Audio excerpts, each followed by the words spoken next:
Hello, my name is Marisola and welcome to my channel. Today I'm here with The Last of Us fanfiction that my friend wrote. So I've already read this, obviously, and I really liked it. I really wanted to share it with you guys. So basically, like I said, I read it before, so I know what's going on. But what it is, don't worry, it's nothing sexual.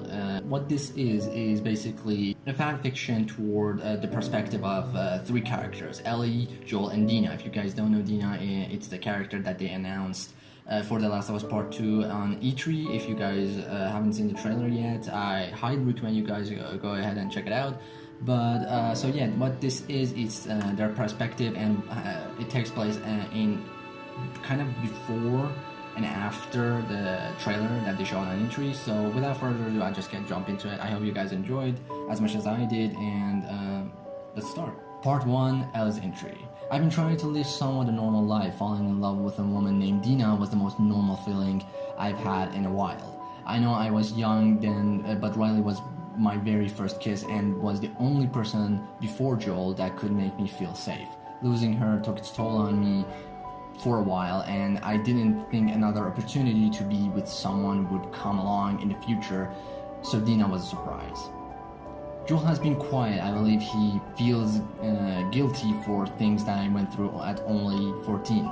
He's really grown to consider me as his daughter, and I've started to call him my old man. It was an even exchange of words, actually. His was accidental, but he just smiled about it. I remember just standing there shocked for a second before I walked over and embraced him. I'll never forget that day, as how much it meant to feel like family was something I had, is something now I have.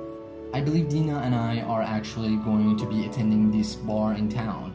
Her ex-boyfriend is going to be there, so that should be fun. We are somewhat friends, so it shouldn't be too awkward, and I don't even really think he knows about me and Dina since we never made it public yet. Well, I gotta get going, some ass kicking to do, and I also gotta figure out who these people are that keep wandering around the house Joel and I are staying in. See you soon, Ellie. So that was part 1, and it was on Ellie's perspective. Next part is going to be on Dina's perspective. So this is what I'm reading right now, is basically on the point of view of Dina. So let's get started.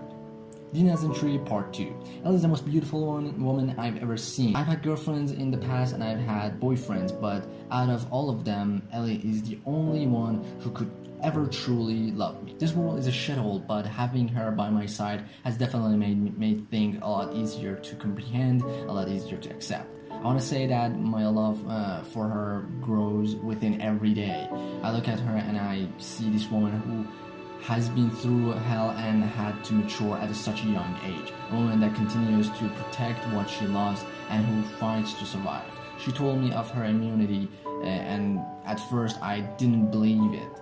I didn't think that it was possible to be immune to the infection, and I feel like she feels guilty for that. She once sat me down and told me about Riley. She said that Riley was the only real person in her life, the only person that could make the world a better place, even with the way that it is now.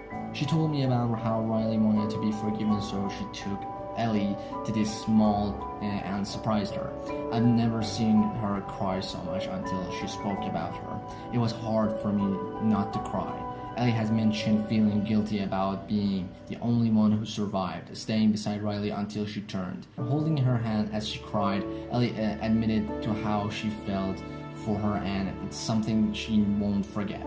I love Ellie so much, and I know that this world is a dangerous place, and that I can't promise that I'll survive. But Ellie always tells me to endure and survive, and that if I happen to lose my mind, we can all poetic and lose our minds together.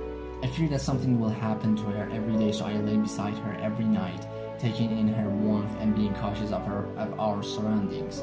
Sometimes I even make sure she's sleeping before I am, because she doesn't get much sleep anymore. I just feel helpless and in love for the first time, and losing her would leave me questioning what else I have left. For now, I'm going to join Ellie in going to sleep. I will write more tomorrow, hopefully. Sincerely, Dina. So that's it for now. I'm gonna leave it here at part 2, but if you guys want me to read more of it, I surely will. And if you guys want to read it by yourself, I'll leave the link of this fanfiction description below so you guys can check them out by yourself. I hope you guys enjoyed this as much as I did. I really like this. I like just reading fanfictions, and if you guys have any other fanfictions that you think that I will enjoy, just leave the link of them in the comment section below and I will definitely check them out. Or you guys can just tweet at me at @solo gamestar. Again, thank you all so much for watching this video. If you liked it, leave a like and subscribe, and I will see you guys all in the next video. Peace.